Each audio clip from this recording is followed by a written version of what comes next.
ওং নমো ভগবতে বাসুদেবায়। শেষে ঠাকুর, মা এবং স্বামীজির রাতুল চরণে প্রণাম জানিয়ে বলি, আজকে প্রহ্লাদের জন্ম প্রসঙ্গ।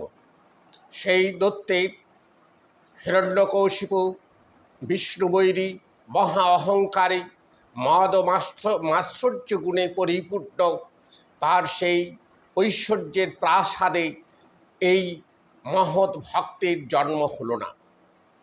দেব রসে পড়ল গয়াধু।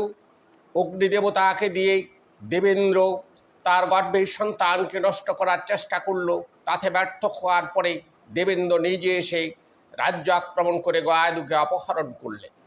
পথিমধ্যে গয়াধুকে নিজের কবলে করলেন দেবর্ষি নারদ। গয়াধু ছিলেন ভক্তিমতী এবং বিষ্ণু ভক্ত পরায়ণা। তিনি আশ্রমিক পরিবেশে মুগ্ধ হয়ে গেলেন।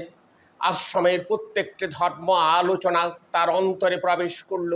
তার মননে চিন্তনে মহা আনন্দে জন্ম দিল এবং গর্ভস্থ সন্তানের জন্যে নারদ ব্যবস্থা করলেন এক অভূতপূর্ব। সে গয়াধুকে শোনালো সেই বিখ্যাত মন্ত্র, ওং নমো ভগবতে বাসুদেবায়। এইরকম 3 বার গয়াধুকে বলার পর গয়াধুর অন্তর পুলকিত হলো। তার গর্ভস্থ সন্তান সেই মন্ত্রেই দীক্ষিত হলেন। ইহা শুধু ভাগবতে নয়, বিষ্ণু পুরাণের ঘটনায় এই প্রহ্লাদের জন্ম এবং রাজা হিরণ্যকশিপু এবং হিরণ্যাক্ষের পূর্ণ বিবরণ পাওয়া যায়। কারণ বিষ্ণুর অবতার তত্ত্ব বা অবতারের সমস্ত ঘটনা যে পুরাণে বিস্তৃতভাবে ব্যাখ্যা হয়েছে তাহাই বিষ্ণু পুরাণ।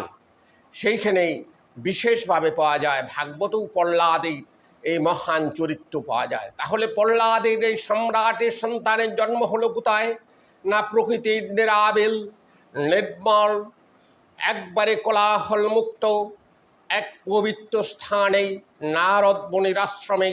সেখানেই জন্ম হলো সেই দত্তকুলের প্রদীপ, দত্তকুলেই প্রহ্লাদে। সেখানেই কিছুদিন থাকলেন স্বামীর পরামর্শ নিয়ে। তারপর ধীরে ধীরে ফিরে এলেন তিনি সেই দত্তের প্রাসাদে।